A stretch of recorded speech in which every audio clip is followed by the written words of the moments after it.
Good evening, ladies and gentlemen, boys and girls. What's going on, Vikings fans? It is great to have you with me. I have killed the music immediately, so hopefully we won't have any underwater sounds. How's everybody doing tonight? The Vikings are coming off their bye week. We got 5 games left. It is down the stretch. They come at the Derby or something like that. We're going to get into a few topics here tonight as we prepare for a 3 o'clock Central game, not 3:25, not noon, not Sunday night, Monday night, Thursday night. Speaking of Thursday night, what a snoozer we got going on right now between the New England Patriots of Boston and the Pittsburgh Steelers. Yuck, gross, whatever. But anyway, in all seriousness, how's everybody? Good to see you guys.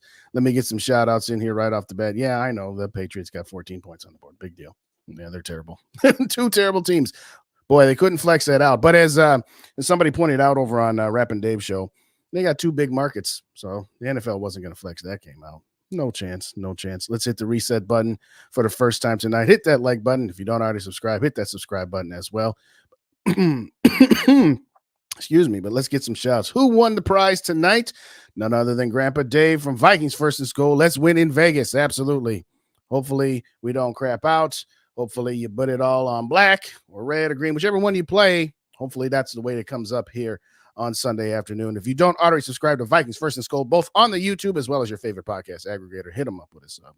Thanks, Dave. I appreciate you as always. We got Cody in the building. What's going on, Cody? Good to see you. Hope KOC Let's Dob run. Yeah. Novel concept, huh, Cody? Novel concept. You've got a running quarterback who's not very good at pocket passing, but let's try and turn him into a pocket passer. Yeah, that might be on the agenda. Shout out Frozen North. What's going on? Good to see you. Here's my guy, Ryan. What's going on, Ryan? I think the Vikings-Bears game has competition for the absolute worst piece. Well, yeah, maybe. I don't know. The Patriots already got 14 points on the board, so that's, more than either one of us scored in the whole game. Shout out T-Bass. T-Bass going to make an appearance later on, ladies and gentlemen, so get your popcorn ready for that. Raiders 4-2 at home. Sounds like they're better at home.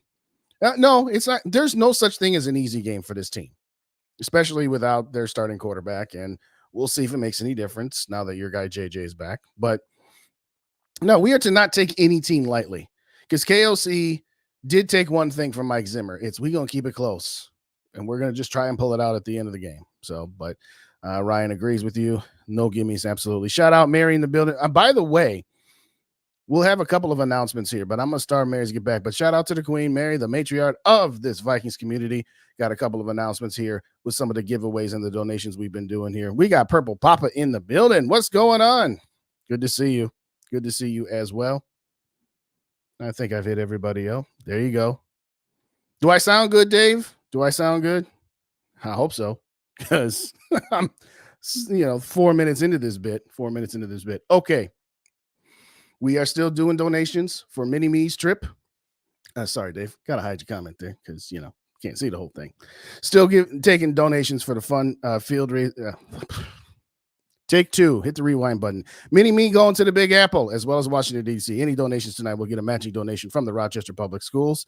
And, oh, by the way, Miss Mary has gotten in on the action. She's going to give a prize away for any donations for the last 5 games. So we're going to do this both on my channel for Mini-Me, as well as on Rap's channel for Grandpa Dave's grandson.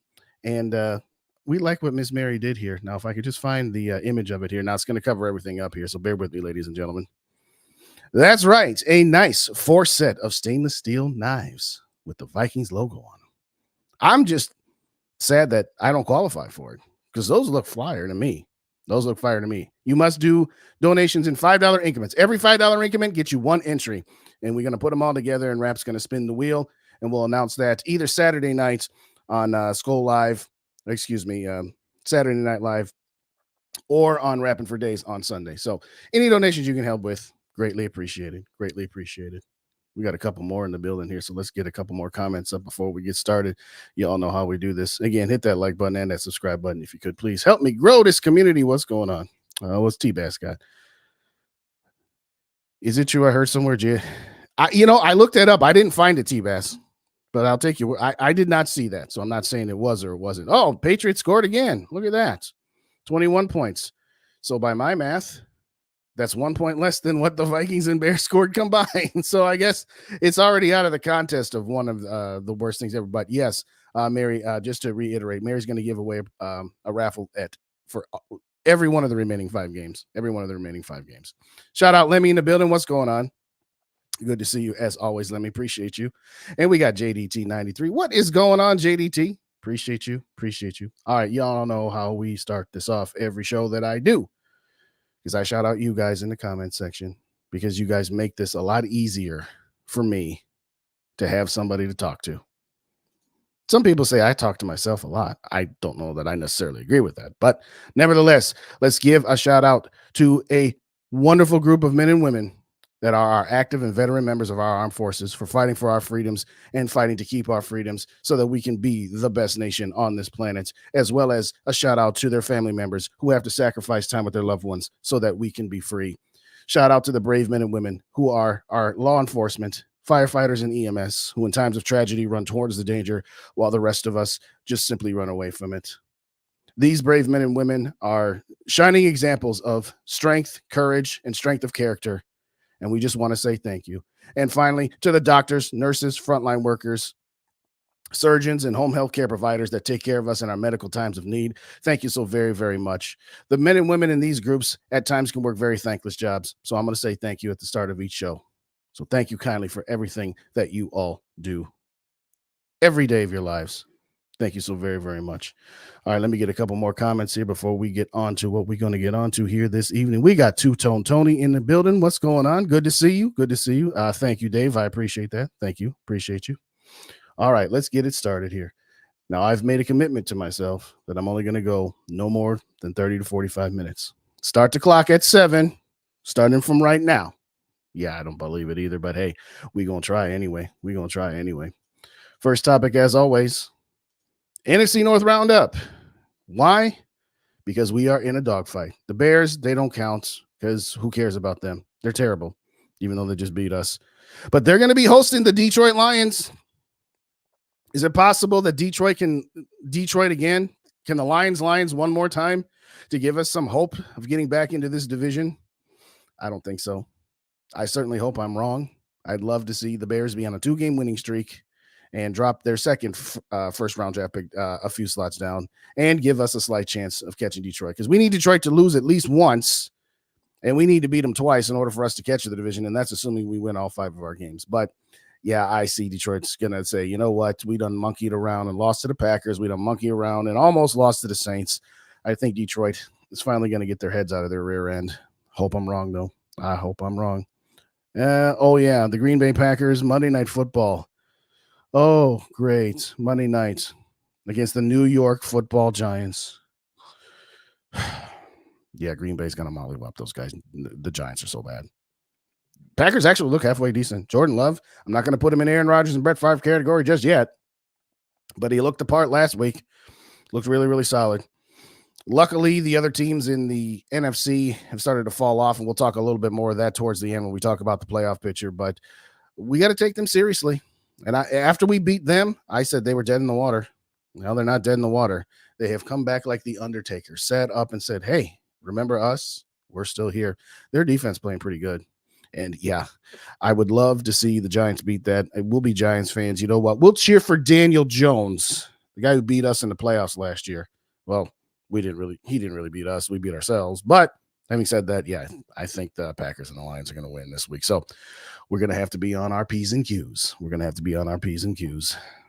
But we'll see. Hit that like button. Hit that subscribe button, ladies and gentlemen. Let's see what we got going on here. Shout out T-Bass for the $10 super chat. Appreciate you. Make sure she visits the Tomb of the Unknown. Well, I did not set up the itinerary. I'm just floating the paycheck. So, no, I have no idea. But at the end of the day, she's excited, and she'll have a good time. I hope so. I was not asked to chaperone, nor could I have gotten the time off of work. But shout out T-Bass for the 10 bones and for the 2 entries into the Viking steak knives set giveaway from Miss Mary. Too Evil to Hope is in the building. What's going on? Yeah, and then that's Too Evil for you. Now, I had a couple people put in a comment on one of my videos. Why is Too Evil consider himself a Vikings fan? If you don't understand Too Evil's dry humor, that's what it is. Now, I'm not saying that he's not 100% sincere. Maybe he does want that. I don't know. I'm not going to speak for the man, but it's a running bit, ladies and gentlemen, for anybody who doesn't know. Anybody who don't know, it's a running bit. Okay. Topic number 2 of the evening. Josh Dobbs was named the starter. It is now or never, or at least it should be. I had made it clear that I wanted Jaren Hall to be the starter. And yes, somebody to point out, you know what? It's easy to say we see all the flaws in Josh Dobbs and all the warts in Nick Mullins, and we haven't seen any warts from Jaren Hall. It's a valid point. I'd still rather see him because I know what I got with these two. But nevertheless, Josh Dobbs, ready for takeoff 2.0. Hopefully he can channel some of what he did in the first 2 games and not necessarily in the most recent 2. But like always, he was interviewed here, was asked some of the questions about, hey, you know, are you just not picking up the playbook? What's going on? What happened between game 1 and 2? Let's get a short clip of him here real quick. Over analysis is for people outside looking in usually. You know, I just take everything with a grain of salt. I watch, comb over the tape, you know, review my notes. Again, you know, you identify things you've done well to build on those, identify improvement points as we all need to grow and improve in our roles. And from there, you go out and take advantage of the next opportunity. Okay. I'm going to say this, Josh. You just got traded here just a few weeks ago. You don't know the playbook. You didn't go through training camp, and you didn't have Justin Jefferson. Okay, give you a little bit of the benefit of the doubt there. One thing I'm going to need from you, two things. Number one, never say look at the tape, because that brings us back to the Christian Ponder, Leslie Frazier days, where every news conference after every game that they lost, well, we're going to have to go back and look at the tape. So that's number one, okay? Don't ever say we got to go back and look at the tape again. But in all seriousness, I get it. A lot of what we saw against the Chicago Bears, I'm going to put on KOC for trying to make you a pocket passer. Not all of it, though, because you're still the guy who has got to go out there and make things happen. You're the one who takes the snap from center. You're the one who calls the plays to your teammates, and you're the one that makes things happen. Stop turning your back to the line of scrimmage if you're going to scramble. If you're going to scramble, sidestep to the left, sidestep to the right, bail out if you have to. But if you are surrounded, turning around and running backwards 6 yards is not a good strategy. At least not for us.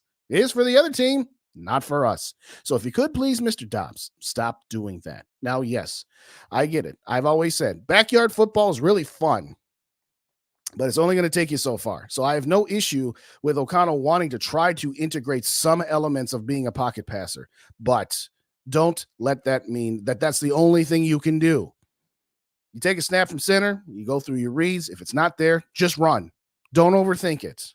Okay. You say analysis and over-analysis for those of us outside the building. Okay. Here's my keen insight. Don't overthink it. Don't try to be more than what you are. Just be yourself. And what you are right now is a guy who can pass the ball a little bit, but you're not at the same level as, say, Kirk Cousins or Jared Goff or any other of these good, not great quarterbacks that are pocket quarterbacks. Okay. Don't try to be somebody you're not. It's as simple as that. Do your thing. Yeah, it's only going to get us so far, but that's all we got right now.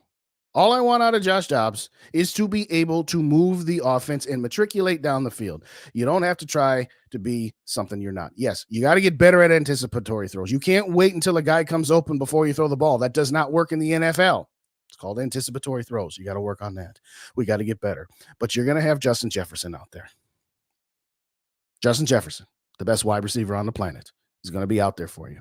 Get him involved. Don't force the ball to him. It's the one thing we don't want to see. You need to cut down on your turnovers. So don't get more turnovers because you're forcing Justin Jefferson the ball. But utilize him. Utilize him as a decoy even. I don't care. But get everybody involved. Addison, he's dropped off since you started taking over. He ain't scored a touchdown since that Green Bay game from Kirk Cousins. And I get it. You didn't have Justin Jefferson out there. But you know what? Justin Jefferson wasn't out there in the Green Bay game either. And Jordan Addison hasn't done much. You know, yeah, he's had a few catches here and there, but I think his biggest yardage output is like 51 yards in these 4 games. TJ Hawkinson, your buddy, I get it. You worked out with him in the offseason, but you're kind of leaving him hanging out to dry. You know, Hawkinson's had his issues all throughout the season, dropping passes here and there, but you got to be more accurate. You got to be on time. You got to get the ball out. And as I said at the beginning of this long rambling dissertation, you're a running mobile quarterback. If it's not there or if you didn't see it, don't try to do too much. Get out of Dodge. Take 4, 5, 6 yard runs at a time. If it's 3rd and 3 and you don't see some, just get your 5 yards and get a first down, and we'll go from there. Don't try to do too much.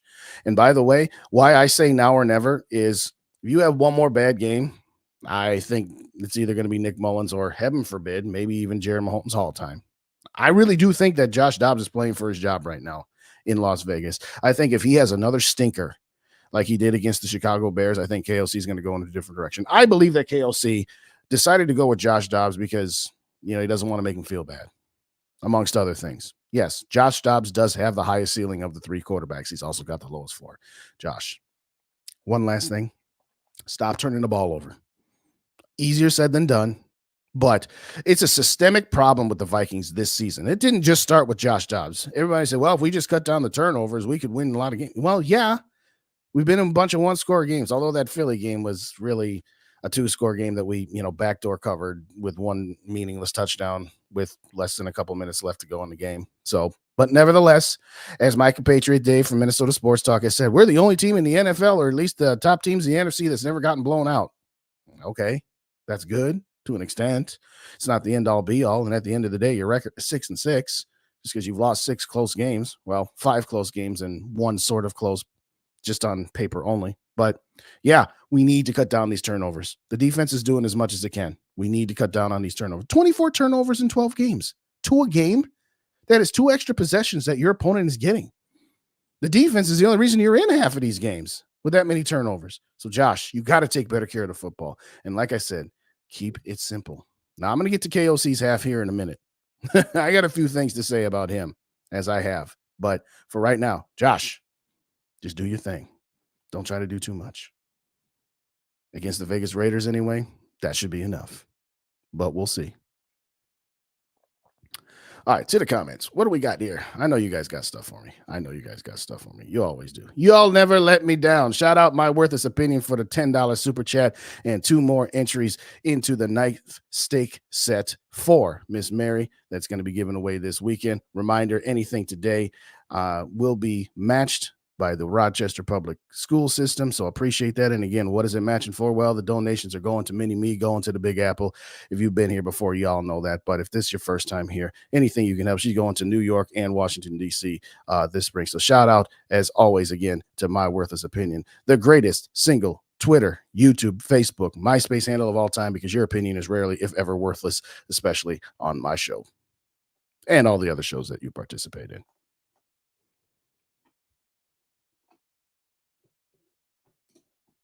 There you go. Too evil is anti-purple papa. If they ever meet, they will mutually annihilate each other in the building explosion of heat and light. The eternal struggle of good versus evil. The light side. You don't know the power of the dark side. Once you start down the dark side, forever will it dominate your destiny. In all seriousness. Yeah, shout out to Tone. Yes, no fumbles or interceptions, or at the very least, minimize it. How about a safety? Yeah, no more safeties for Dobbs. I appreciate you. Yes. Oh, that kind of yes. Thank you, Dave. Thank you. I'm like trucking. Whatever. Again, I only say thank you to those. I have no idea, but I appreciate you, Purple Pop. I absolutely appreciate you. All right, Lemmy says, I want to see Hall finish the season, but did KOC see something in practice? We don't know. Well, I will say this. I wasn't there, so I can't confirm or deny what you're saying, but it stands to good reason. And yeah, he's a 5th-round draft pick rookie. So yeah, he probably doesn't have a grasp on certain things. But what I also know is he looked halfway decent. At least he hit a wide open guy down the sidelines. Josh Dobbs didn't. Now, does that comparison of 2 plays be the end all be all? No, but we all know he is more accurate than Josh Dobbs. And we all know that he is more mobile than Nick Mullins. I said it on my Monday show and I reiterated on Tuesdays. He's the one in the middle. He's got more accuracy than one and better mobility than the other. But alas. And yes, I know part of my opinion on Jaren Hall is that I was hoping that he would be able to sit behind Kirk Cousins, be under the tutelage of Kevin O'Connell, and be ready to take over as a starter in 2024. But my overall point, and where I will stand by, is I want to know what we have in Hall. But alas, maybe if Josh Dobbs does not look good and we lose this game, maybe we'll be able to get to see Hall for the last 5 games of the season. But no, I don't know if it was something in practice or I guess they don't think he's ready.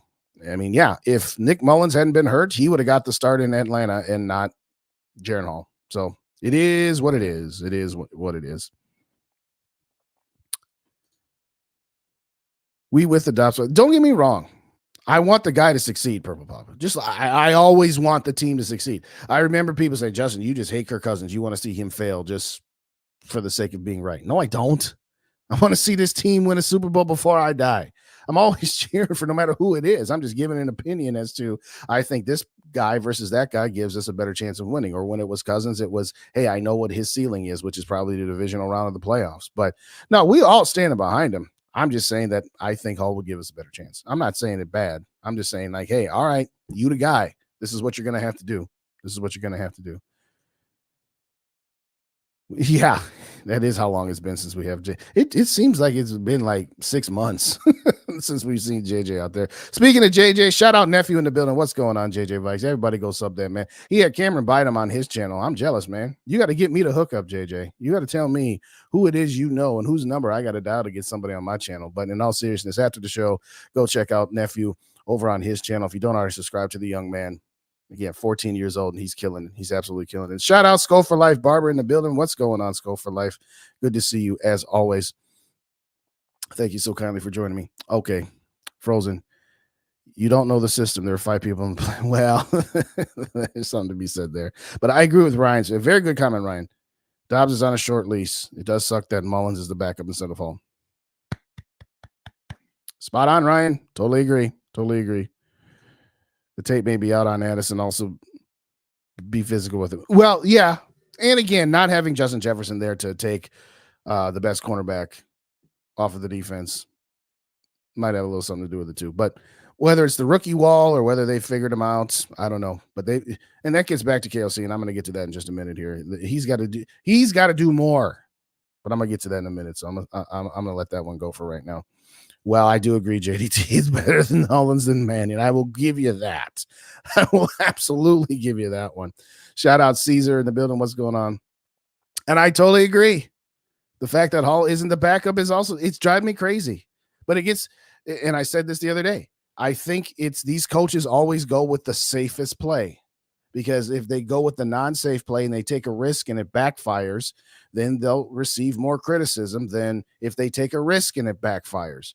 You know, a lot of people have said, hey, let's start Nick Mullins because, you know, we just need to cut down the turnovers and we can be winning a whole lot more games. Nick Mullins turned the ball over almost as much as Josh Dobbs does. So I never understood that. And I haven't seen Jaren Hall turn the ball over yet because, well, we haven't seen much of him at all to begin with. But no, I totally agree. If you're not going to start Hall, I don't understand why he's the emergency quarterback where he can only go in if both guys get hurt. It is mind-boggling to me. But we're not in the building. We're not in the building. So I'm not even going to address any of these comments about trading Justin Jefferson. So I'm not putting them up there. Hey, that's what I'm here for. Paying it forward, young man. Paying it forward. You know, Rap has helped me. Dave and Tyler and Darren have helped me. GG. We all here for you, young man. We all here for you. Hall's the third. I don't know that he's the third best. I know, Frozen, you're not as high as I am. But I think he's got enough tools. He exudes leadership. He's not a refined product yet. He's still a diamond in the rough. But we'll see. We'll see. We got my SKOL bro, SKOL Mafia in the building. What is going on? Hit the like button. Yes, please hit the like button, yo. Please. Pretty please. Share this with your friends. Share it on Facebook. Share it on YouTube. Share it on Twitter. And now I don't call it X. I call it Twitter.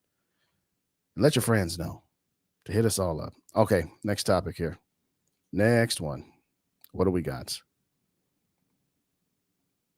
We got my computer frozen again. This is going to be a quick one. Justin Jefferson, just got done talking about him.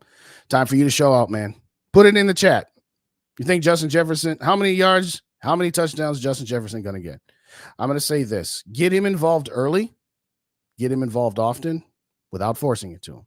If he's not open, if he's got 2 guys on him, don't force him the ball.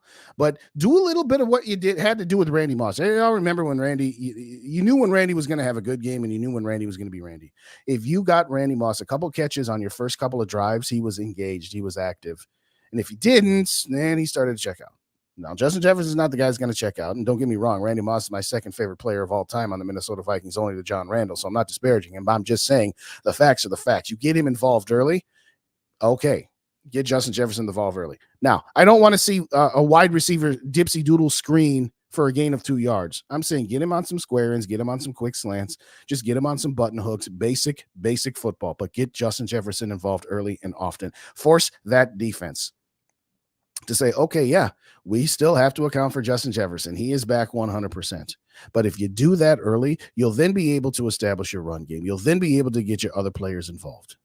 And this hopefully will be the missing element that we've had. Now, still doesn't take away from the fact that we got to stop turning the ball over. But right off the bat, Justin Jefferson needs to show out. He needs to show the world, hey, I've been gone for this many weeks, but I'm still the king. I'm not just the king of the North. I am the king of the NFL wide receiving corps. You know, Tyreek Hill's going to have more yards at the end of the season, and people say, oh, Tyreek Hill better than Justin Jefferson. Well, no, he's not. I mean, don't get me wrong. I'd love to have the cheetah on this team. Don't get me wrong. But JJ coming out there, firing on all cylinders. Josh Dobbs, get him the ball. Simple stuff, though. You want to take a couple bombs down the field, once or twice a game? That's fine. I don't know that that's going to be all that effective with Josh Dobbs' lack of accuracy, particularly on the deep ball. But, yeah, get him involved. Show the world, hey, we mean business. And that'll take pressure off of Jordan Addison so he can get his touches, as well as TJ Hawkinson, who's gotten beat up a few times. And we talked about it earlier with the dropsies. But get Justin Jefferson involved early, get him involved often, and let's just run this town. Let's just run it. And, oh, by the way, get that running game going. I'm not going to touch too much on the running game tonight. I will say this about the Raiders defense. They're ranked, I think, 25th against the run. So we should have some success. Denver was like 31st, and that was absolutely our best output running the football with our running backs. Again, I'm not talking about Dobbs. I'm just talking about the actual running game. So you should be able to do something on the ground against these guys. Should. I'll say this, Max Crosby, that dude is a beast. And he lines up on both the left and the right side. So both O'Neal and Darrisaw are going to have their hands full whenever they go up against this guy. I believe I heard Tyler yesterday say that he's like the only edge rusher in the NFL that has not missed a snap the entire season, that he has played 100% of the defensive snaps. Dave, First and SKOL Dave, confirm that for me. I think I heard Tyler say that to you on you guys' show last night. But, yeah, you got to worry about that guy. He's the focal point of their defense. But again, you get Justin Jefferson involved early. That means you minimize the pass rush. You open up the running lanes, and you get everybody else involved. We're going to switch right on to our next topic, and that is one Kevin O'Connell. Lesson learned is the headline. Did you learn your lesson? Did you do your self-evaluations? Did you do your soul searching? Well, we'll just listen to Kevin O'Connell as he talked to the media about, first off, announcing that Josh Dobbs is going to be the starter and a couple of the reasons why. I didn't put more than a few seconds into this clip because he was just kind of all over the place. But having said all that, let's get it from the horse's mouth. We will be starting Josh Dobbs where Josh has been as far as immediately providing a spark and helping us win 2 football games. There's all kinds of things that we could do better. We could coach better. Our offense and our staff's ability to evolve and help Josh thrive is our plan. We can do better. We can coach better. Okay, I'll give him that he's at least taken some level of accountability to it. And he's at least open to the fact that they didn't do such a good job against Chicago. And frankly, the second half of the Denver game either. Now, whether that's Denver figured something out and made some adjustments and then Chicago copied it. I mean, Chicago's defense is halfway decent anyway. But to that point, we've been harping on it for the last 2 weeks. Use your players to the best of their ability. Do not try to shoehorn them into the system you want. Kevin O'Connell, you run this ship. And there have been some discussions about how good of a head coach is this guy? How good of an offensive mind is he? I'm still willing to give him the benefit of the doubt, but I do see some of the points that some people have made as to, okay, what has he really done? I don't know. What I'm going to say is this. I understand you had a top 10 quarterback in Kirk Cousins who was on a contract year and he was going to ball out, and he was balling out before he got hurt. You can't control that. That's not your fault. It's not your fault that Jaron Hall got concussed after 2 series, and you had to go with the guy you just traded for 5 days earlier. Josh Dobbs has done okay. You can't really expect much more out of a guy who was 1-7 with Arizona and who's been on, 16 different teams so far in his career? Slightly exaggerating, I know. but you've got to find a way. You have a defense that is giving you everything it's got. And yes, defensively, just to sidetrack for just a moment, yeah, stop Devontae Adams. Put 2 guys on him. Whether it's a Caleb Evan plays or not, whether it's Mekhi Blackman, just stop Devontae Adams. If Josh Jacobs runs for 120 yards, but that's all they have offensively, I can live with that.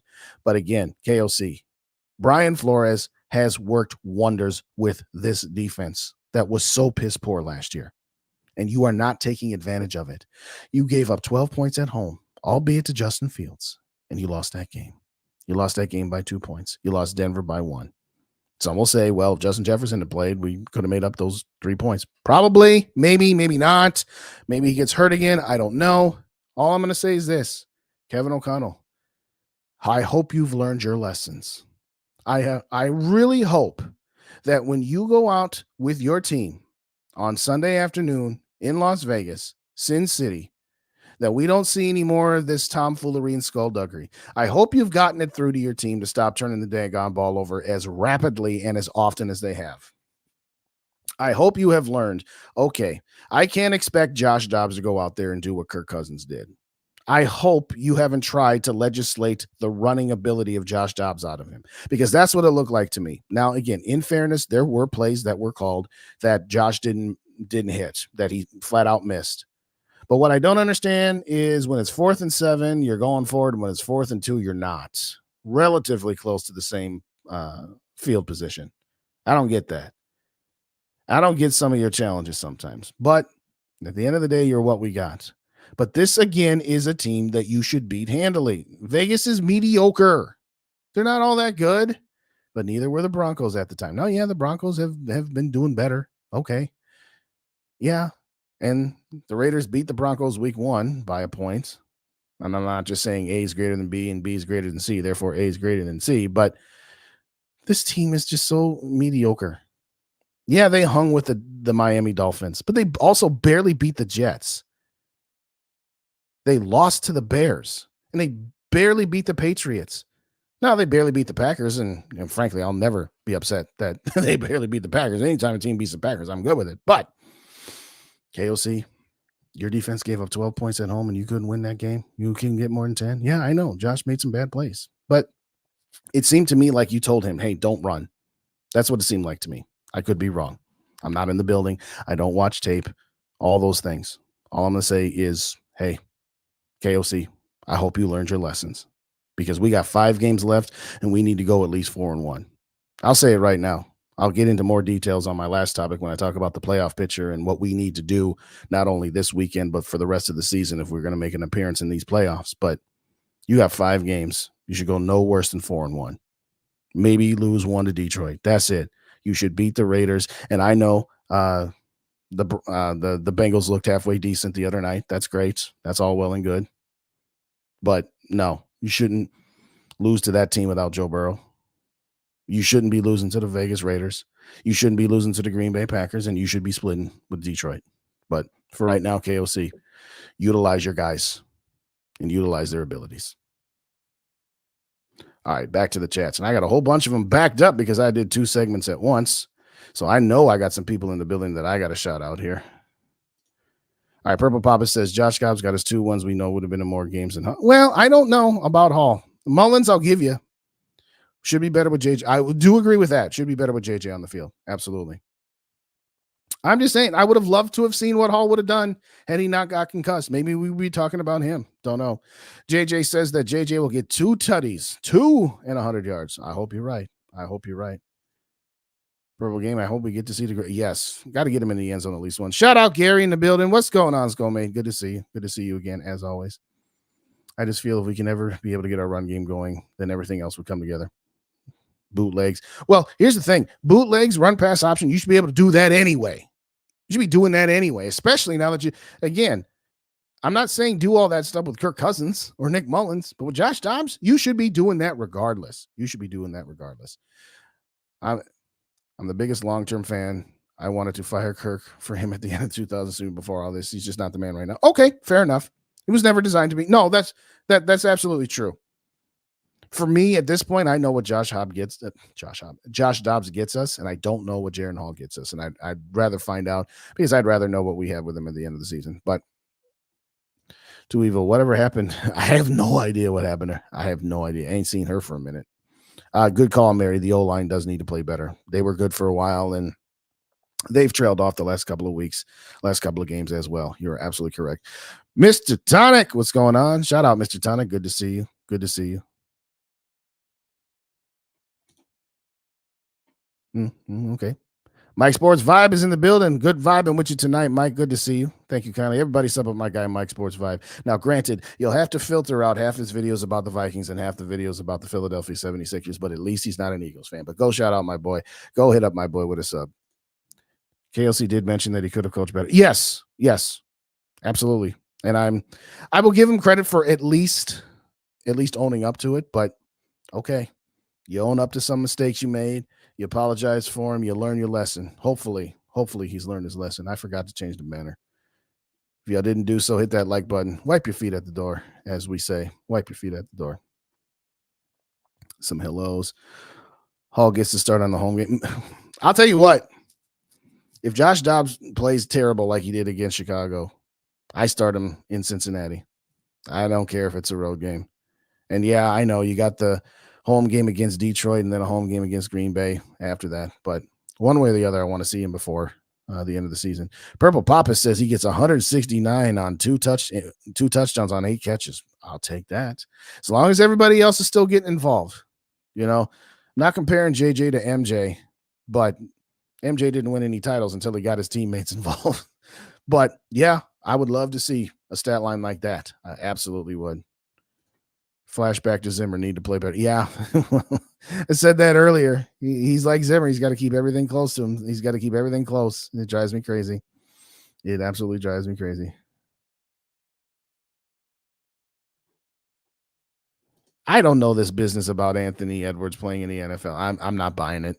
I mean, we'll see. Maybe I'm wrong. I don't buy it. I really don't. All right, Caesar, what do you got for me? Team needs to make things more simple. I totally agree. Not playing fear of losing. That's absolutely it. Shout out to T-Bass, by the way. I'm going to send you this link here now. I got one more topic that I'm going to hit before I bring you on. And by the way, again, to any members, if you want to come on, just shoot me a text, shoot me an email, shoot me something on Twitter, because as I have said, all members can come on the mic any Monday night or Thursday night. But T-Bass, I'm going to copy this. I'm going to send this to you here now. So give me about 5 more minutes before you come on in. But before I forget, let me get that sent to you right now. I appreciate everybody hang tight with me for just a second. All right. In your inbox. Defense gets 2 scores. Okay. You know, if we had JJ in the end zone twice and 2 defensive tutties, we dang sure better win that game. I'll take it, though. Shout out Dylan in the building. What's going on? Can we please get a 40-yard rushing touchdown? Well, yeah. Can we get any running back rushing touchdowns? Because we got 1 so far this year. 1. Again, it's amazing that they're actually 6-6 with all the things they have working against them. All these turnovers, this lack of running game, lack of running back scoring touchdowns. Yeah, Alexander Madison got 1 in week 1, and it was a pass. He's gotten in the end zone since. It drives me nuts.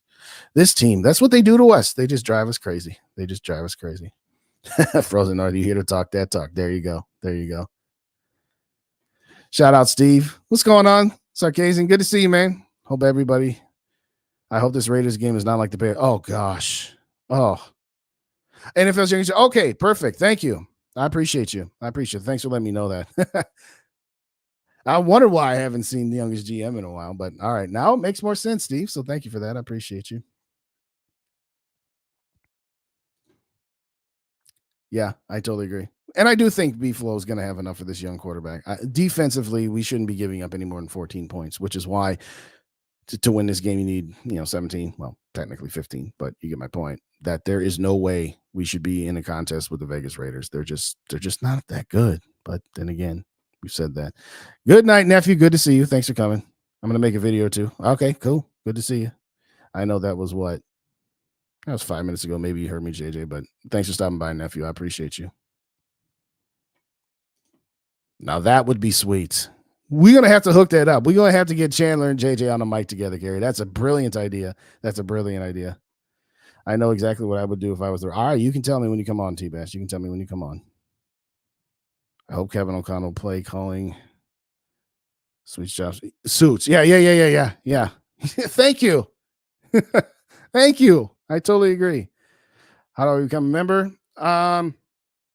I think you have to do it on a computer. I know there's a way to do it on the iPhone, but I think to do it on the iPhone, you can't do it on the actual app. You actually have to open up a web browser, go to YouTube, log in on the web browser, and then then the join button is there. I've been looking for the last couple of weeks, and I ain't found it. I'll have to ask Ashley the next time I see her, because she said she knows a way to do it, but I haven't been able to figure that out. So I don't know how to do it on the app directly, but if you're on a laptop or any computer for that matter, or if you log into a web browser on your iPhone or Android and log into your YouTube account, and then just go to Purple and Gold for Days, the join button's right on the homepage. So like I said, give me about 5 more minutes. Okay, I'm going to get to the last one. Finally caught up. Last one of the night before I bring T-Bass on. And like I said, any other members, just shoot me a text or shoot me a message, say you want to come on. Playoffs. Yes, I know. I'm just going to use this same banner every time. I was thinking about remaking it. And I was like, no, it's good enough as is. The Minnesota Vikings currently hold the 6th seed, tied with the Green Bay Packers at 6-6. So it's all right in front of us. It really is. We do control our own density. Yes, I know it's destiny, but I do the Back to the Future bit. We do control our own destiny. We win the tiebreaker over the Rams because we have the conference record, and we have the Green Bay Packers because of the head-to-head. Bottom line is this. If you win 3 games, you should make the playoffs. If you win 4, you definitely make it. And you win all 5, of course you make it. But I need the Vikings. If they're going to make any noise in the playoffs, they've got to stay at that 6th spot. If you fall to 7, you're going to either get San Francisco or Philly or Dallas. As I said earlier, I give them 2% at best to go to San Francisco. They're the best team in the NFC. They might be the best team in the NFL. So you cannot fall to the 7th spot if they're still sitting at the 2. They're a game behind Philly, but they do got the head-to-head, so they only need to make up 1 game on them. But I know some people say, hey, we were competitive against Philly. No, not really. And we don't have Kirk Cousins. I don't like my chances with Josh Dobbs in Philly. I don't like my chances with any of our 3 quarterbacks in Philly. But did we beat the Lions? Sure, absolutely we can. But what are we going to need to do? We're going to need to win these next 2 games. Are they officially must-win games? No, not officially. But unofficially, they pretty much are. And I know they are out-of-conference games. But all these tiebreakers don't matter if you don't have a tied record with teams. And I'll say what I said before. Seattle, I think they're falling off the map because they got Philly and San Francisco in the next 2 games. So that's a couple of losses I chalked up to them. But the Rams are playing a lot better. Matt Stafford is playing better. So we got to watch out for these guys. And as I said earlier during the NFC North roundup, Green Bay, they have got a cakewalk schedule. They've got the Giants on Monday Night Football. Okay, that should be a win for them. No questions asked. After the Giants, they get the Tampa Bay Buccaneers at home. And Tampa Bay, they're thoroughly mediocre. I'm still kind of irritated to all heck in a handbasket that we lost to those guys. But then they go to Carolina. Their next 3 games, I'm anticipating them being 3-0 before they come visit us. And as I have said, New Year's Eve, Sunday Night Football, that game very well could be for a playoff spot. At the very least, it's going to be for playoff positioning. But that could very well determine who goes to the playoffs and who goes home. And then after that, they got the Bears. Realistically, the Packers should be 4-1, 3-2 at worst. And that's at worst. At minimum, they should be 4-1. We're the toughest team left on their schedule. So we cannot afford to ignore them anymore. As far as the Rams go, they don't have a perfect schedule. They do have some roadblocks. Come on, computer, go faster. That would be great. At least I'm not cutting out on my sound. Okay, the Rams, they have a tough game this weekend against the Raiders. But after that, they got the Commanders. That should be a win. The Saints, the Giants, and then the 49ers. And maybe the 49ers are playing for something. Maybe they're not. But, yeah, that team at minimum should be 3-2. So, again, you've got to go 4-1. 3-2 at worst. And you got 2 games against Detroit, and we're just hoping that we can split with those guys. Do I think we could lose both of those games? Yes, I do. Do I think we can win both of those games? Yes, I do, because Detroit can Detroit at times. But bottom line is this. Have to win at least 3, if not 4. But it all starts this Sunday against the Vegas Raiders. You cannot afford to lose this game against the Vegas Raiders. You've lost your margin of error when you lost to Tampa Bay week 1 and that you didn't pull out the game against the Chargers. Losing to Philly, losing to Kansas City, no shame in those losses. But then you lose last week against 2 weeks ago against the Bears, and before that against the Broncos. So again, that is 4 games. Well, let's just say 3. San Diego, the Los Angeles Chargers, okay, they're a comparable team to you. So losing to them isn't shameful, but those other 3 games, could you imagine, right? We'd be 9-3 if we didn't lose those games. And you can say, well, all we had to do is not turn the ball over. Yeah. We were 9-3, we'd be talking about the division. We'd be talking about maybe getting into the 2 seed. But alas, we're not. So you cannot afford to lose this game against the Raiders, period, point blank. You just can't do it. So we'll see. If you're listening on the Vikings First and SKOL podcast feed, we'll be coming up with my predictions here shortly. If you are listening on the YouTube, you'll have to tune in on Sunday to the Purple and Gold pregame show. Let's hit the reset button one more time, and I'm going to bring T-Bass on here. He's sitting in the bullpen. His arms warmed up. My first time with T-Bass on the show. In fact, I'm going to get to T-Bass, and then I'll get back to the chats here. Let's bring the gentleman on himself. T-Bass, what's going on? Go ahead and finish your routine there. Just going to wait. We just got some chats here, so I can throw those up intermediately as we talk here. But, well, let me get one quick shout out. We got Zach in the building. What's going on, Zach? Good to see you as always. Thank you so very, very kindly for joining me. So, okay, I've shouted out everybody. I'll get chats up there while we're talking. So, how are you, my friend? First off, how was your Thanksgiving? I hadn't had a chance to talk to you. How's your Thanksgiving? Good. I stayed down here this year, losing mom and dad at the beginning of the year. I just stayed down in Florida instead of going back home visiting. So it was a pretty quiet one for me. Okay. Yeah. So. Whoops. No, I did that one wrong. I'm trying to make you get your face a little bit bigger. There we go. So, how's that? No, that's good. No, I was expanding out the then. So you had a topic that you wanted to touch on. So as I said, any members can come on anytime, pose any questions. Pose your question, Mr. T-Bass. Well, yeah. So been reading things about JJ and KLC saying, he's going to ask for his input, who he likes as quarterback. Mm-hmm. I think that's kind of a dangerous thing when you're leaning towards your superstar on how to run the team. You're the coach. I'm sorry. I'm kind of older than most. I didn't grow up in the participation trophy era. I don't think players need to be coddled. For me, the best coaches I ever had in sports was the ones that rode me hard. Mm-hmm. They got the most out of me. And so I don't like KLC's style. I never have. And I just think it's dangerous when you start getting input from players. What do you think about that? I hear a lot of your points, and it's funny having a 14-year-old daughter. And I say, I didn't get to say this to your grandma and papa, that stuff that you're saying to me. So I'm going to tell you right now, I'm your dad. I'm not your friend. And I said this a few weeks ago when we were talking about Alexander Madison and how he has this undying loyalty and how he had this undying loyalty to Ed Donashell last year. KOC, you are the executive vice president. Okay. The Wilfs are the owners. Kwesi is the general manager / CEO. You are the executive vice president of this team. You're not their friend. You're their coach. You can't.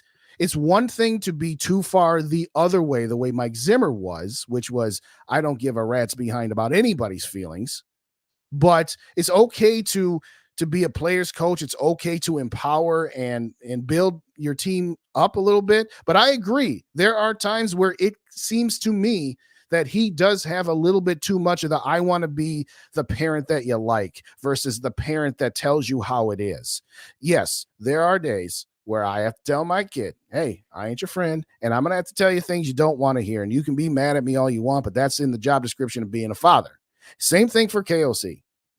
If you got to bench somebody, I don't care if it hurts their feelings.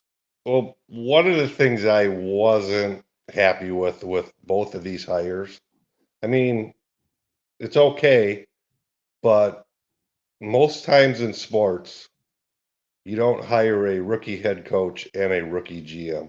Mm-hmm.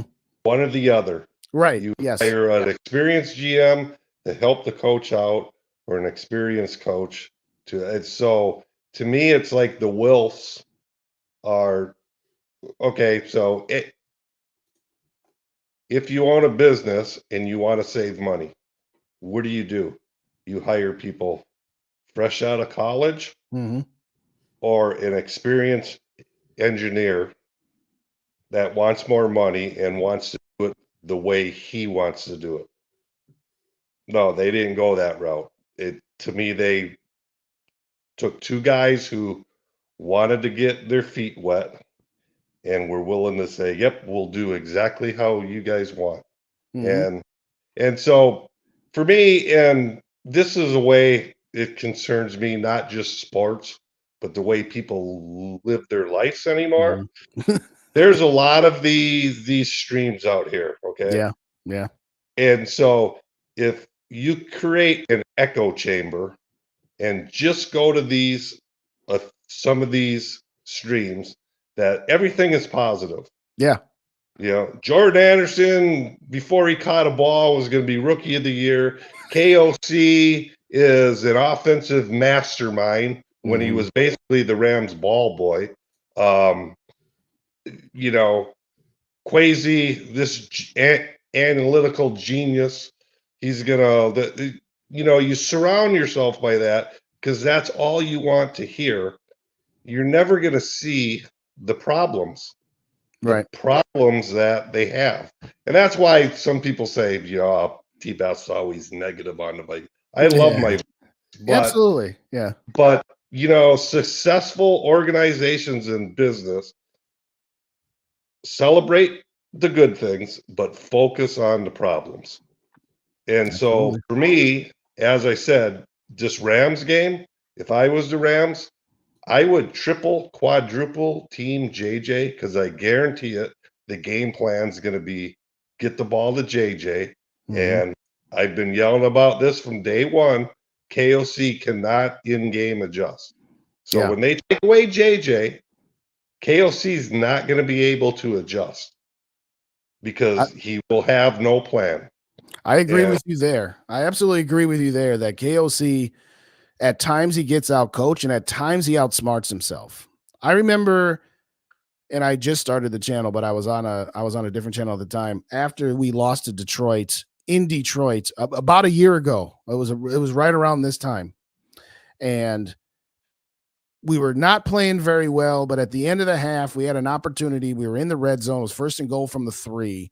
And he calls Dalvin Cook to take a handoff and try a jump pass to Johnny Munt or whoever the tight end was down there. That's overthinking it. That is outsmarting yourself. Okay. So I agree with you. There are times he will come out or the team will come out and look good in the first drive or good in the first half or whatever. And then in the second half, the New Orleans Saints game, we're up 24-3 at halftime. Last 3 year, points. Yeah. Last year, this year, we cannot close teams out. Mm-hmm. And why? It's because, we can make all the excuses we want. Last year, it was Donatel's defense. Mm-hmm. This year was injuries. It's the simple fact we cannot close teams out. And I don't think it's all because of those two things. No, it's not. I think it's a conglomerate of things, actually. I think we had that same problem with Mike Zimmer. And at the time, well, is it the quarterback? Well, now we've got the quarterback with a different coach who's having the same issues where you have opportunity after opportunity to just end somebody's misery and be done with a game to where in the last 4 minutes, you're just running the ball to run the clock out. He had no faith in Josh Dobbs against the Chicago Bears. We played like garbage. We get a turnover, score a touchdown, finally take the lead, get another turnover 2 plays later, and couldn't get a first down to run the clock out. Why? Because he was afraid to let Josh Dobbs do anything because of how he had played so bad. And he played scared. He does coach scared at times. It's almost like he's afraid. And playing not to lose is a surefire way to lose more than 50% of the time. You can't play scared. And we, for the future, we have to draft better. We have to. Oh, I mean, absolutely. I make fun of Scene and Booth and Asamoah, Yeah. but it's because of my frustration. You know, anybody I get frustrated. Give them time, give them time. In today's NFL, you look at any other team, first and second round picks are pretty much instantly contributing. Mm-hmm. And when you can't do that, I mean, 3 years ago we had four third round picks, and the next year three of them were gone already. That Yeah. just killed us. And so when you want to sign these big, huge name players like JJ and Darasol and Hunter to these huge contracts, you're gonna have to say bye-bye to some solid players, Mm-hmm. and you have no draft picks coming in to fill those holes. So Yes. what happens? We're picking up guys off of practice squads, and we're going crazy like Tonga and the little short guy from the Bears last year. These guys are Shelley, awesome. yeah. They're awesome. They're not awesome. They're journeyman players. They're just they're above Nobody average else wants. replacement players. They're replacement players. Yeah. And so it's not a recipe for success. And so I just don't like the direction this team has been going. No, I agree with you. And I agree with your sentiment that, you know, older guys like us, when you're a curmudgeon, you're negative all the time. No, I wish I was young as you. At the end of the day, it's just like, we've seen this song and dance before. That is what killed Rick Spielman. He hadn't had a good draft since 2015. And so when our players got older in 2018 and 19, after we brought Kirk Cousins in here, and again, I'm not saying that makes it all his fault, and I don't want to go down that road. I've gone down it a million times. But when you sign a player to that much money, you don't have the ability to supplement your roster with many other free agents. And so you have to hit on your draft picks, as you said. Or take gambles on like Davenport, which doesn't work out, and things like that. Because that's your only choice. You have no money. You keep on kicking Cap down the road, and you know that's my biggest thing with Kirk. Let's just rip the Band-Aid off, get this Cap nightmare done and over with. Totally agree. You know, everybody kind of another echo chamber thing. Everybody was like, Danielle Hunter needs to be signed, and I don't know if Danielle Hunter wants to be a Viking next year, especially if Flores leaves. I think he's tied to Flores. I agree. I was just going to say, if Flores is back, he'll come back. If the Vikings offer him enough money, they will too. I'm sorry? Flores is gone. There's going to be 15 openings next year. Yeah, probably. Somebody that wants to win is going to take a coach. I'm holding out hope that he's back, but I'm mentally preparing myself for the fact that he's not going to be, because that is a far more likely scenario that he's not back here. And the scary thing for me is when he's gone, there might be quite a bit of players that come crashing back down to. Absolutely. No. Yes. You know, this defense is playing winner. Hicks, they all might come crashing back down to earth. Yeah, we said last year, Jordan Hicks, what would you say you do here? And when we kept him instead of Eric Kendricks, I kind of understood it because it was a money thing, but I'm just like, I had no expectations for Jordan Hicks, who we could really use right now. I mean, our defense has done okay, partially because of the opponents that we've had, but yeah, Jordan Hicks. I think Cam Bynum will be all right. I do. But to your point, yes, this defense is smoke and mirrors and is being tricked up by an incredibly good defensive coordinator. So, yes, if he is gone next year, you're right. He's phenomenal. Who's stepping in for him? I wasn't sold on him at the beginning of the year. You know, everybody was like, we're going to be great. And, you know, Flores is here. Mm-hmm. I was looking at some of his track record. I'm like, why are people just saying, again, this guy's a defense, but he's a guy who's I'm sold on. He's the real deal. Real. I called it a reasonable expectation to think that a guy could come in and take the 31st ranked defense and maybe make him the 20th to 22nd, somewhere in there. I didn't even think he was going to do that, but and I said that was optimistic. And everybody said, no, we could be a top 10, top 15 defense. I'm like, Ooh, that's like you're setting a guy up to fail for having that high of expectations, but he's lived up to them. Absolutely, he has. And if we're going to sign JJ to huge money in a long-term contract, we have to go out and get a guy that just has straight line speed, a burner that can blow the top off and make them scared to quit moving the safety down on JJ and stuff when you have that constant threat that a guy can just blow by. It's going to be an interesting offseason because if you lose Flores, what's the defense going to be? And then are you going to throw all your draft picks into the defense? And then what are you going to do at quarterback? I agree with you. There's so many holes still on defense, especially the interior defensive line. Oh, yes. Flores is just doing a fantastic job with. We need to address that somehow with draft or whatever. And you know, it's some of these players we drafted, you know, seem, I don't know what's up with Asamoah, but you just can't hold on to them forever. You know, if they're not producing, you can get anybody to go out there and play special teams. Right. A lot cheaper. You just have to move on. That's what successful teams do. Right. Yeah. It's just don't throw good money after bad, another expression, as they say. I mean, I'll just wrap by saying this. I agree with your point wholeheartedly on Kirk Cousins. And the Kirk stands want to say, oh, do you miss Kirk now? And like, well, of course we miss Kirk now. That was never the point. The point always was after this season, it was time to move on. That doesn't mean we wanted him to get hurt just so that we can say, all right, we finally get to see something other than Kirk Cousins. But yes, $28.5 million of dead cap hit if we don't bring him back. And if we do bring him back, 10 of that goes on to 24 and the rest goes on to 25. I don't want to be pushing $18.5 million to 25. Even if Kirk did say I'll take a discount, I just don't want to keep pushing that bill out. Rip the Band-Aid off, like you said. I said it when they beat the 49ers. I said all that did was delay the inevitable. And I mean, I really think if they would have lost that game, there would have been a good chance he would have got traded to Atlanta. Maybe.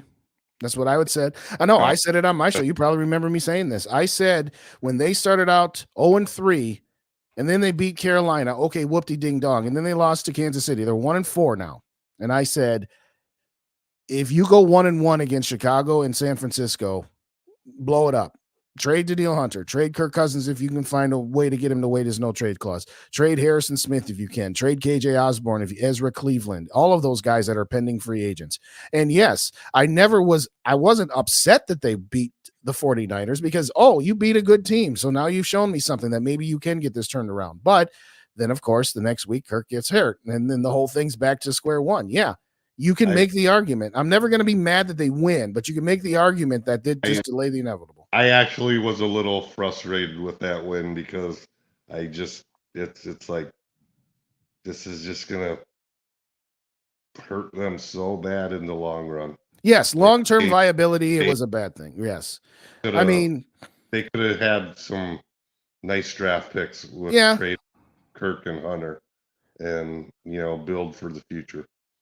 But because I don't think this team is anywhere close to being a Super Bowl contender. No, not even the most optimistic channels or fans can say that this is a Super Bowl team. And that's okay. I don't know. You haven't been on some of these channels. Well, I know that there's a handful of channels that, okay, it's like, give me a break, dude. You're not Paul Allen, so stop trying to be Paul Allen, okay?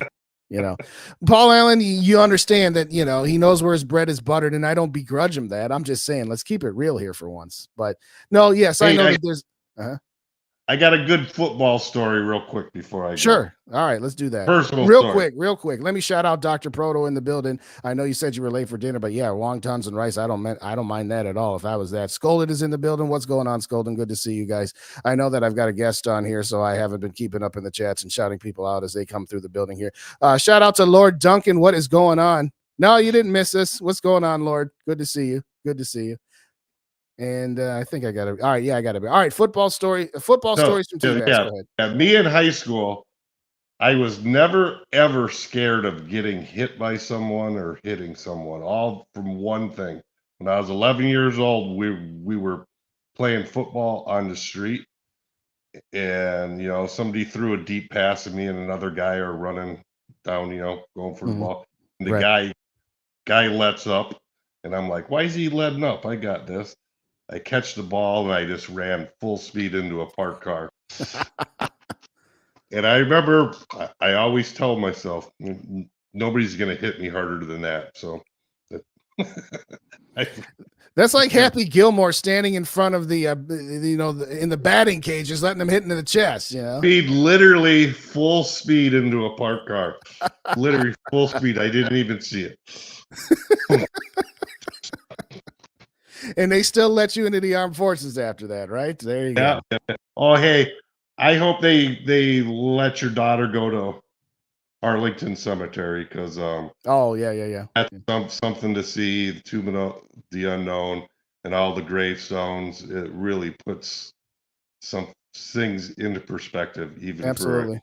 No, I know she's going to the Washington Monument, the Lincoln Monument. I think she's going to take a tour of the Capitol. And I know when they're in New York City, they're going to see Empire and the new World Trade Center. And I'm assuming that they're going to tour the World Trade Center Memorial. But I told her, I am envious because I never had an opportunity like that to go to the Big Apple or DC for that matter. But I don't know if they're going to go to Arlington. It might be a little too dark for them. I don't know. I'll have to check to see if I can get an itinerary, and if I do, I'll let you guys know. Nothing too dark for kids, but I mean, I think every kid. I remember when I was about 12.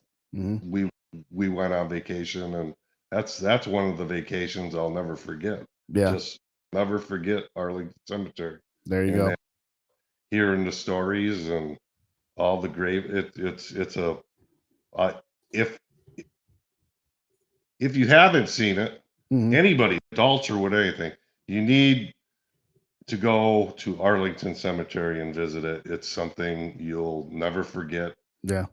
And you'll be grateful you did. So I've been on here long enough. So, well, you killed my keeping it under an hour, but that's a different scenario than just me rambling. But in all seriousness, thank you so kindly as always, T-Bass, for your support, your loyalty, and as I say at the start of each show, as a veteran member of our armed forces, thank you so very kindly for what you have done for each person in this country. We very much appreciate you, sir.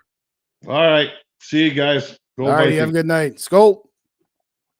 All right, let me get a few more comments and then we're going to get out of here. Thank you kindly to T-Bass for joining us. And again, mind you, any members, anytime, shoot me a message either on Twitter, Facebook, Messenger, or just put it in the chat. Hey, Justin, I'd like to come on, because again, that is one of the perks you get for being one of the members. Let me get to Lord Duncan here, because I got to get my guy, Lord Duncan. Speaking of buttering, he needs to get some of that hair dye, a little. See, I got a little touch of gray. A little touch of gray is one thing, but in all seriousness, yeah, I mean, PA is who he is, and that's fine. I don't begrudge him. It's like one of those deals where it's just like, yeah, when I was 21, 22, coming out of college, I loved watching and listening to PA and Dubé because I liked Homerism at that point. Then I get older and I'm just like, this isn't realistic, but that's all right. I mean, again, we all have the same goal. We want to see the Vikings win a Super Bowl, preferably in our lifetimes. And yeah, there are times where I know that, okay, this season just kind of is what it is. When Kirk Cousins went down, the season just became, it is what it is. Because even with him, I figured division around at best, because again, you're not better than San Francisco and Philly. You'd have to face one of those two teams on the road. Good luck. Now, yes, I would have liked to have seen it play out now that we actually have a halfway decent defense. Would have loved to have seen it. Absolutely. But alas, don't look backwards, look forwards. And to T-Bass's point, yes, for the long-term viability, winning that San Francisco game wasn't best for the long term. What did I always say? Short-term pains for long-term gains, or sometimes when you lose, you really win, and sometimes you win, you really lose. Yeah, winning in San Francisco was great in the short term and not so much in the long term. But in all seriousness, you guys had some back and forth conversations, so I'm just going to I'm going to get this one, though. So the scene comes up again. You are correct. I don't know. That one's going to haunt Cam for a while. Thanks, Mike. I appreciate you. I don't know if you left or not, but I appreciate you so very much. I appreciate all of you guys and gals for hanging out with me here tonight. Mike says Jordan Addison about to go up. I hope so. Everybody needs to, particularly on offense. It's full steam ahead. It's full tank. It's now or never, as I said earlier. It's now or never. And otherwise, all I care about is this. at this point. Whatever happens, wherever the chips may fall, whether we go 0-5 and finish 6-11 or go 5-0 and finish 11-6, and whether we win a playoff game or not, just don't finish worse off than the Green Bay Packers. If you miss the playoffs and the Packers miss the playoffs, okay, it is what it is. But if you miss and they make it, after they started off so bad, and there was fire the coach, fire the GM, everybody said trade Jordan Love, all of this stuff. If they make the playoffs and we don't, oh gosh, it's going to be a long winter and spring. It's going to be a long winter and spring. Let's see here. Oh, yeah. Arlington changing the guard at the Tomb of the Unknown Soldier is a month. Okay. I'll see if it's on the agenda. Love says I endorse that message if you can visit. Yeah. I'll see if that's on their agenda. Will we see Anthony Superstar Barr? I hope we get to see a few more snaps out of him. I don't remember exactly how many snaps he got, but he's on a pitch count because he's old and he's, his knees aren't what they used to be. But I do think that he's going to get some more playing time now that he's been in the building again for a couple of extra weeks. So yes, Two Evil says I went there in middle school, left a wreath for the championship. Oh yeah, absolutely. Lord Duck. A national draft. I remember that. There you go. Let's see. When the My Country Fair and saw the very old gentleman wearing a shirt just the one before I died. Oh, absolutely. I collect jerseys. I have one from Jefferson to Matt Burke to Jake Reed. Wow. Okay. All right. I'll go through mine. I got 3 Randy Mosses, a white, the black, and the purple. Chris Carter, John Randall, Dalvin Cook, and Xavier Rhodes. I got 2 Justin Jeffersons. And, of course, I got 2 APs. And then my favorite of all time, John Randall. But Warren Moon, you say. There you go. All right, we're going to wrap this up here. I just want to thank everybody again for joining again at 2:10 Central Time on Sunday for the Purple and Gold pregame show. Thank you, everybody, for the donations here tonight for the trip. Again, we got a shout out to T-Bass for the 10 bones. Shout out to My Worthless Opinion for the 10 bones. You will each get 2 entries into Mary's drawing. And Mary, again, is providing me and Rap for the rest of the season, 1 prize a week. Let me get that up here for one more time here. Again, a nice 4 set of stainless steel Vikings knives. So if you have an opportunity, if you aren't able to get it in by the end of the night, you can just go on to any one of my videos and do a super thanks because that'll register for you as well. Again, increments of 5 get you a drawing into the steak set. Thank you, everybody, for joining me here this evening. I got a couple more chats, and then we're going to get out of here. Just some skulls, good nights. Tell your family and friends. Just all subscribe. Join Purple and Gold for days. Thank you, Lord Duncan. And thank you to One Bar and Lupagus for all that they have done for me as well. In fact, I think that's where I first came into contact with T-Bass and with Lord Duncan as well. Oh, yes, I did see your comment. Thank you for putting it again, too. Do you prefer the Chiefs with 49ers? I mean, well, I prefer the Chiefs way. But I think the 49ers way is easier. And I say that in the context of finding a Patrick Mahomes is a lot more difficult than building a team. Now, you have to hit on your draft picks. You have to scout better. But there's only so many elite quarterbacks at Patrick Mahomes' level that come around that everything has to work out perfectly. You have to be bad enough to be in a position to get them in the first place. And, yes, I know. Well, the Chiefs had the 24th pick, and they traded up to the 10th pick. Yeah, okay. But that's because nobody knew who Patrick Mahomes was, and they scouted him very, very well.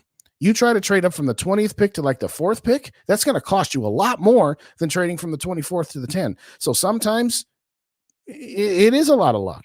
But to answer your question, yes, I think that the easier way to go about it would be the San Francisco way, which is to build the team up around a solid quarterback versus having a solid team with an elite quarterback. Which way do I prefer? I would prefer the Chiefs way. Thank you, Left. I appreciate you. Do my best to get this podcast out to you as well. But absolutely share this with your family, friends, and as Dave always says, even with your enemies. That's going to do it tonight for this edition of SKOL for Days, Thursday Talkers. We will see you again on Sunday mid-afternoon since it's a 3:00 game. So again, about 2:10 is when we'll do the Purple and Gold pregame show. As always, SKOL to the next episode. And as Prince says, if the elevator tries to break you down, go crazy and punch a higher floor. SKOL Vikings, and good night.